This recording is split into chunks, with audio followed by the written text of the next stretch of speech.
L Niño வந்துடுச்சு, உலகத்துல இருக்கிற எல்லாரும் உஷாரா இருந்துக்கோங்க, பயங்கரமான ஒரு பேரழிவை நம்ம சந்திக்க போறோம் அப்படி சொல்லி உங்களை பயமுறுத்துறதுக்கான வீடியோ இது கிடையாது. இந்த வீடியோல ஒரு பாசிட்டிவான நியூஸை நான் எடுத்துட்டு வந்திருக்கிறேன். அண்ட் முக்கியமா இந்தியாவில் இருக்கிற எல்லாருக்குமே இது வந்து ரொம்பவே நல்ல செய்தியா இருக்க போகுது. எந்த வெதர் ஏஜென்சி வந்து எல் நீனோன்னு ஒன்று வரப்போகுது, 2026 to 2027 வந்து புரட்டி எடுக்க போகுது, உலகம் வந்து பயங்கரமான ஒரு ஆபத்துக்குள்ள உள்ளாகிட்டு இருக்கு அப்படின்னு சொன்னாங்களோ, அதே வெதர் ஏஜென்சி வந்து இப்போ இந்தியாவுக்கு கீழே ஒரு பவர்ஃபுல்லான சக்தி ஒன்று உருவாக ஆரம்பிச்சிருக்கு. அந்த பவர்ஃபுல்லான சக்தி வந்து இந்தியாவை எல் நீனோ கிட்ட இருந்து காப்பாற்ற போகுது அப்படின்னு சொல்லி ஒரு நியூஸை வெளியிட்டு இருக்கிறாங்க.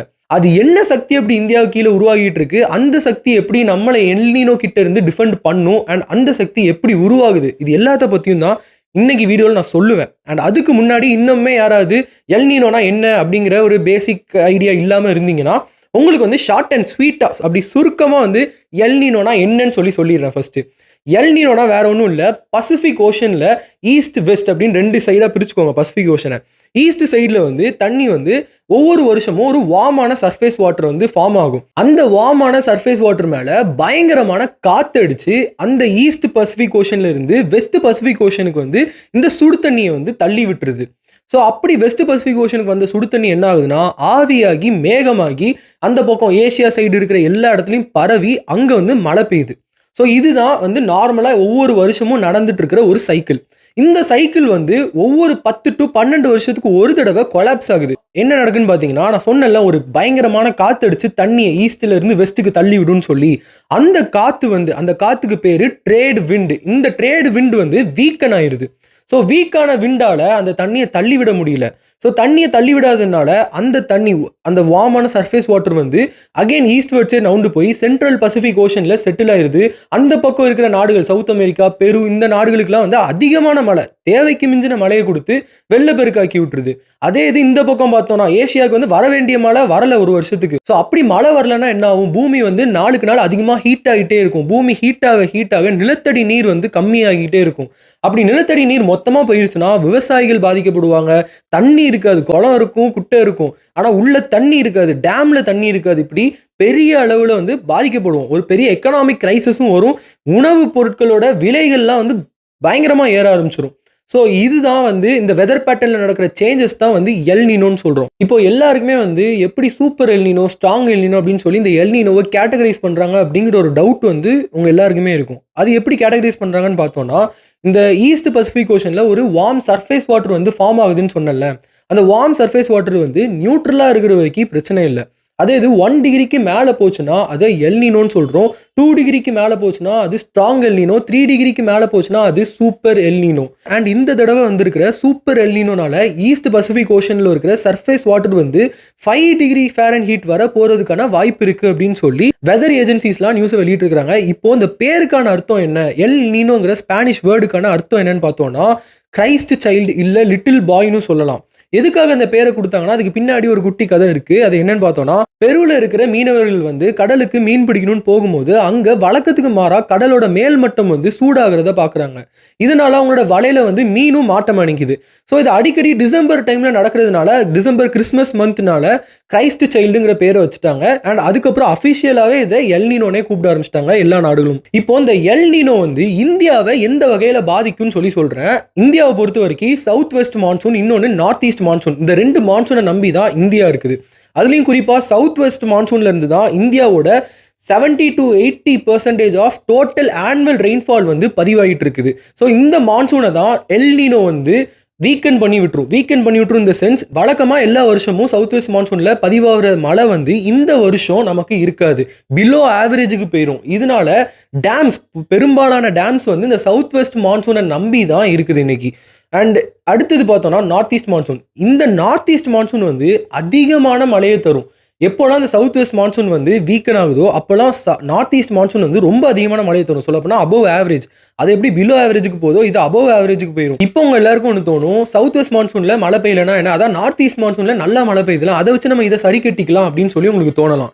ஆனால் இங்கே தான் ஒரு பிரச்சனை இருக்கு. நார்த் ஈஸ்ட் மான்சூன் வந்து மேஜராக தமிழ்நாட்டில் மட்டும்தான் அதிகமான மழைப்பொழிவை கொடுக்கும். அது மட்டும் இல்லாமல் தமிழ்நாட்டை சுற்றி இருக்கிற ஸ்டேட்லையும் கொஞ்சம் மழைப்பொழிவு இருக்கும். ஆனால் மேஜரான ரெயின்ஃபால் வந்து இந்தியாவுக்கு மொத்த இந்தியாவுக்கும் எங்கேருந்து கிடைக்குன்னா சவுத் வெஸ்ட் மான்சூன்ல இருந்து தான். இப்போ நீங்க யாராவது யோசிக்கலாம், சரி தமிழ்நாட்டுக்கு கிடைக்குது, தமிழ்நாடு தப்பிச்சிருமா அப்படின்னு கேட்டிங்கன்னா அதுவும் கிடையாது. இப்போ தமிழ்நாட்டிலையுமே எடுத்துக்கிட்டிங்கன்னா மெயினா கடலோர மாவட்டங்கள்ல தான் அதிகமான மழைப்பொழிவு இருக்கும் இந்த நார்த் ஈஸ்ட் மான்சூன் அப்போ.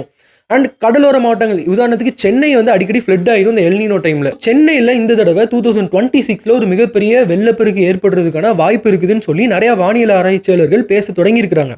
அப்படி சென்னையில் ஏதோ ஒரு வெள்ளப்பெருக்கு ஏதாவது ஒன்று ஏற்பட்டுச்சுனால் அந்த தண்ணி வந்து எங்க போய் சேரும்? கடலுக்கு தான் நம்ம திறந்து விடுவோம். அதை வச்சு நமக்கு எந்த ஒரு யூஸும் கிடையாது. அடுத்த கோடை காலத்துக்கும் அந்த தண்ணி வந்து நமக்கு உதவாது.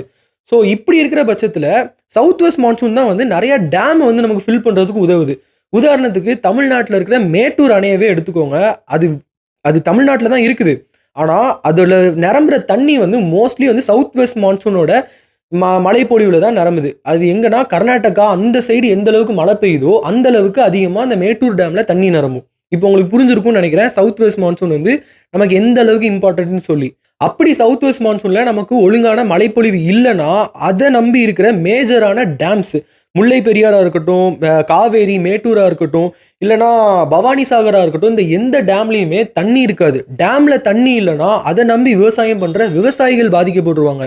இப்போ பூமி வறண்டு போகும், பயிருக்கு பாய்ச்சறதுக்கு தண்ணி இருக்காது. கடைசியில் பேங்க்ல போய் கடன் வாங்கி போர்வெல் தோண்டி அதில் இருக்கிற தண்ணியை பாய்ச்சணும்னு பார்ப்பாங்க. ஆனால் சம்மரில் வெயில் இந்த தடவை கொளுத்த போகுது. 2027ல் வரப்போகிற கோடை காலம் வந்து இது வரைக்கும் நம்ம எதிர்கொள்ளாத ஒரு சம்மர் சீசனாக இருக்கும்னு சொல்லி எல்லாருமே WMOலேருந்து IMD வரை எல்லாருமே வார்ன் பண்ண ஆரம்பிச்சிட்டாங்க. ஸோ அப்படி அவ்வளோ வெயில் அடிக்கும் போது தண்ணியே இருந்தாலும் பயிர்கள் வந்து நல்ல விளைச்சலை தராது. நல்ல விளைச்சலை தரலனா நல்ல லாபம் இருக்காது. நல்ல லாபம் இல்லைன்னா வாங்கின கடனை கட்ட முடியாது. வாங்கின கடனை கட்ட முடியாத விவசாயிகள் நிறைய பேர் தவறான முடிவெடுக்கிறதுக்கான சூழ்நிலையும் இந்த இடத்துல ஏற்படுது. ஸோ அப்படிதான் ஒரு 150 வருஷத்துக்கு முன்னாடி வந்த சூப்பர் எல்னினோனால உலகம் முழுக்க 50 மில்லியன் பேர் கிட்டத்தட்ட அப்போ வேர்ல்டு பாப்புலேஷன்ல 3% பேர் உயிரிழந்தாங்க. ஹீட் ரிலேட்டட் இல்னஸ்னாலையும் விவசாயிகள் இப்படி நிறைய பேர் உயிரிழந்தாங்க. அதுலேயும் குறிப்பாக இந்தியாவில் பல ஆயிரம் விவசாயிகள் வந்து தற்கொலை பண்ணி உயிரிழந்தாங்க. அண்ட் அந்த டைம்ல தமிழ்நாட்டில் வந்து இதை தாது பஞ்சம்னு சொன்னாங்க. அப்போ இருந்த தாது வருட பஞ்சம் வந்து திரும்பவும் வரப்போகுது, மிகப்பெரிய பஞ்சத்தை நம்ம சந்திக்க போறோம் அப்படி இப்படின்னு பேசுறது நம்ம கேட்டுட்டு இருக்கோம். ஆனால் அது நடக்குமா இயல்புலன்னு கேட்டிங்கன்னா அதில் வந்து ஒரு சில டவுட் இருக்கு. ஏன்னா அப்போ இருக்கிற டெக்னாலஜி வேற, இப்போ இருக்கிற டெக்னாலஜி வேற. நம்ம எல்னினோ வரப்போகுதுன்னு சொல்லி ஒரு வருஷத்துக்கு முன்னாடியே அதை கண்டுபிடிச்சிருக்கிறோம். இதுவே நமக்கு பெரிய ப்ளஸ். ஏன்னா இப்போவுமே நம்ம ஸ்டெப்ஸ் எடுத்து சென்ட்ரல் கவர்மெண்ட், ஸ்டேட் கவர்மெண்ட், உலக நாடுகள் எல்லாமே சேர்ந்து இப்போ ஸ்டெப்ஸ் எடுத்தால் கூட இந்த எல்னினோ வந்து நம்ம சரியான வழிமுறைகளை பின்பற்றினா அந்த எல்னினோவை சேஃபாக கடந்து போயிடலாம். உதாரணத்துக்கு தமிழ்நாட்டில் October to December north east monsoon டைமில் பெய்கிற மழை வந்து அதிகமாக கடலில் போய் கலந்துருதுன்னு சொல்லியிருப்பேன். அந்த தண்ணி வந்து வேஸ்ட் ஆகாம தமிழ்நாடு கவர்மெண்ட் ஒரு ஸ்டெப் எடுத்து குளம் குட்டைகளை தூர்வாரணும். அதுக்கப்புறம் இந்த ஃபெயிலியர் ப்ராஜெக்ட் ஒன்று இருக்கே மழைநீர் வடிகால், அதை சரி பண்ணணும். முடிஞ்ச அளவுக்கு நிறைய போர்வெல்ஸ் தோண்டி பக்கத்தில் இருக்கிற ஏரியாவில் உள்ள தண்ணிலாம் வந்து அந்த போர்வெல்ஸ்குள்ளே கலெக்ட் ஆகுற மாதிரி பண்ணணும். அப்படிலாம் பண்ணும்போது நம்மளோட நிலத்தடி நீர் வந்து அதிகமாகும். அப்படி நிலத்தடி நீர் அதிகமாச்சுன்னா 2027ல் நம்ம சந்திக்க போற சம்மரை முடிஞ்ச அளவுக்கு சேஃபா தாண்டி போயிடலாம். அண்ட் அதே மாதிரி தண்ணி எந்த அளவுக்கு முக்கியமோ அதே அளவுக்கு உணவு சென்ட்ரல் கவர்மெண்ட்டும் சரி, ஸ்டேட் கவர்மெண்ட்டும் சரி, ரெண்டு பேருமே வந்து பஃபர் ஸ்டாக்ஸ் இருப்பு அதிகமாக வைக்க ஆரம்பிக்கணும். கோதுமை, அரிசி, பருப்புன்னு இப்படி எல்லாமே வந்து இதுக்கு முன்னாடி இருந்ததை விட அதிகமாக வந்து இருப்பு வைக்க ஆரம்பிக்கணும்.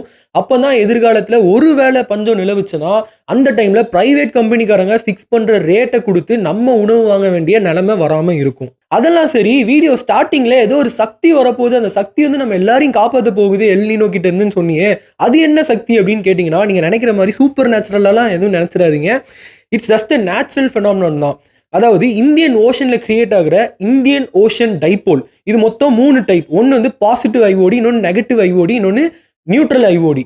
இந்த பாசிட்டிவ் ஐஓடி நிலவுச்சுன்னா நம்ம இந்தியாவுக்கு அதிகமான மழைப்பொழிவு ஏற்படும். எப்படி பசிபிக் ஓஷனில் ஒரு மலை மேகம் கிரியேட் ஆகி அது இந்தியாவில் வந்து மழையை பொழியுதோ, அதே மாதிரி நம்ம இந்தியன் ஓஷன்லேயே ஒரு மலை மேகம் கிரியேட் ஆகி அந்த மலை மேகங்கள் வந்து இந்தியாவில் நமக்கு நல்ல ரெயின்ஃபாலை தரும். அண்ட் இந்த பாசிட்டிவ் ஐஓடி வந்து சவுத் வெஸ்ட் மான்சூன்லேருந்து நமக்கு கிடைக்காத மழையை வந்து சரி கட்டிடும். அண்ட் இதனால தான் நான் இதை வந்து எல்னினோ கிட்ட இருந்து நம்மளை காப்பாற்ற வந்த ஒரு சக்தி அப்படின்னு சொல்லியிருப்பேன் ஸ்டார்டிங்ல. இந்த பாசிட்டிவ் ஐஓடியுமே 100% வந்து நம்மளை இதுல இருந்து காப்பாத்திடுமான்னு கேட்டீங்கன்னா அது கொஸ்டின் மார்க் தான். ஏன்னா இன்னைக்கு வரைக்கும் இந்த ஐஓடி வந்து நியூட்ரலைஸ்டா தான் இருக்கு. நேத்து JMA ஜப்பான் மீட்டியோரலாஜிக்கல் ஆர்கனைசேஷன் தான் அவங்களோட வெப்சைட்ல அபிஷியலா ஒரு நியூஸை வெளியிட்டு இருந்தாங்க. இந்தியன் ஓஷன்ல வந்து பாசிட்டிவ் ஐஓடி வந்து ஜூலை மாசம் ஃபார்ம் ஆகிறதுக்காக இருக்கு, இதனால இந்தியாவுக்கு நல்ல மழைப்பொழிவு இருக்கும் அப்படின்னு சொல்லி அபிஷியலா ஒரு நியூஸை வெளியிட்டு இருந்தாங்க. அண்ட் இதே JMA தான் ஃபர்ஸ்ட் எல்னினோன்னு ஒன்று 2026ல வரப்போகுதுங்கிறதையும் அனௌன்ஸ் பண்ணுது. இப்போ நல்ல மழைப்பொழிவு இருந்தா மட்டும் போதுமா இந்தியா வந்து எல்னினோல இருந்து தப்பிச்சிருமான்னு கேட்டீங்கன்னா இல்ல. ஏன்னா அடுத்த சம்மர் வந்து ரொம்பவே இன்டென்ஸா இருக்க போகுது. நான் முதல்ல சொன்ன மாதிரியே இந்த சம்மர் டைம்ல நிறைய மக்கள் வந்து ஹீட் ரிலேட்டட் இல்னஸ்னால பாதிக்கப்படுவாங்க. ஹீட் ஸ்ட்ரோக் வரும். அதனால நிறைய பேர் உயிரிழக்கிறதுக்கான வாய்ப்பு இருக்குது. அண்ட் இதுல யாரெல்லாம் அதிகமா பாதிக்கப்பட போறாங்கன்னு பார்த்தோம்னா கிரவுண்ட்ல இறங்கி வேலை பார்க்குறவங்க. உதாரணத்துக்கு traffic police, farmers, delivery partners and அது மட்டும் இல்லாம நீங்க மத்தியானம் டைம்ல அந்த உச்சி வெயில் அடிக்கிற அந்த டைம்ல எங்கேயோ வெளியில போக வேண்டியது இருந்தது, வெளியில தான் உங்களுக்கு வேலை இருக்குன்னா உங்களுக்கு வந்து ஹீட் ரிலேட்டட் இல்னஸ் வர்றதுக்கான வாய்ப்பு அதிகமா இருக்குது.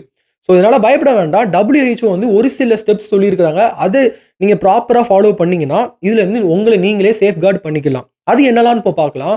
டெய்லி தண்ணி குடிக்கணும், நிறைய தண்ணி குடிக்கணும். அட்லீஸ்ட் 1 மணி நேரத்துக்கு 1 கிளாஸ் தண்ணியாவது குடிச்சிருக்கணும். அண்ட் நல்ல ஃபுட் எடுத்துக்கோங்க. ஃப்ரூட்ஸ், வெஜிடபிள்ஸ் இதெல்லாம் வந்து நிறைய இருக்கிற மாதிரி பார்த்துக்கோங்க. முடிஞ்ச அளவுக்கு பாடியை ஹைட்ரேட்டடா வச்சுக்கோங்க. வெளியில போனால் சன்ஸ்கிரீன் யூஸ் பண்ணுங்க. சன்ஸ்கிரீன் வந்து முகம் டேன் ஆகாமல் இருக்கிறதுக்கு மட்டும் கிடையாது. யூவி ரேஸ் வந்து நம்ம ஸ்கின்னுக்குள்ள பெனிட்ரேட் பண்ணி போய் அது நம்ம உடம்புக்கு நிறைய கெடுதலை ஏற்படுத்தும். ஸோ சன்ஸ்கிரீன் வந்து யூஸ் பண்ணுங்க. அதே மாதிரி உங்க குழந்தைங்களையோ இல்லை பெட்ஸையோ வந்து காருக்குள்ள வச்சு பூட்டிட்டு தயவு செஞ்சு யாரும் வெளியில போயிட்டு பக்கத்துல தான் கடைக்கு போயிட்டு வரேன்னு சொல்லிட்டு கூட போயிடாதீங்க. ஏன்னா காருக்குள்ள வந்து ஏசி போடலைன்னா கார் உள்ள வந்து அதிகமான ஹீட் வந்து ஜென்ரேட் ஆகும். சொல்லப்போனா ராக்கெட் ஸ்பீட்ல வந்து காருக்குள்ள வந்து ஹீட் அதிகமாகுமா. ஸோ அப்படி போகும்போது ஹீட் ரிலேட்டட் இல்னஸ் வந்து காருக்குள்ள இருக்கிற உங்க குழந்தைங்களுக்கு வர்றதுக்கான வாய்ப்பு அதிகமா இருக்குது. அண்ட் வயசானவங்க யாரையும் வீட்டில் தனியாக வச்சுட்டு போக வேண்டாம். ஸோ இந்த மாதிரியான விஷயங்களை ஃபாலோ பண்ணீங்கன்னா கண்டிப்பாக இந்த எல் நீனோ இயரை ரொம்பவே சேஃபாக நம்ம எல்லாருமே கடந்து வந்துடலாம். அண்ட் இப்போ நான் உங்ககிட்ட ஒரு கொஸ்டின் கேட்குறேன். இப்போ ஆட்சி அமைச்சிருக்கிற டிவிகே கவர்மெண்ட் வந்து தமிழ்நாட்டை சேஃபாக வழி நடத்தி இந்த சூப்பர் எல் நீனோ பீரியட்ல எந்த ஒரு உயிரிழப்பும் இல்லாமல் நம்ம எல்லாரையும் வந்து சேஃபாக வழி நடத்தி கூட்டிகிட்டு போயிடுவாங்கன்னு நினைக்கிறீங்களா? அப்படி இல்லைனா புதுசாக அமைஞ்சிருக்கிற கவர்மெண்ட் ஒருவேளை ஏதாவது தவறுகள் நடக்கிறதுக்கான வாய்ப்பு இருக்குது அப்படிங்கிற மாதிரி நினைக்கிறீங்களா?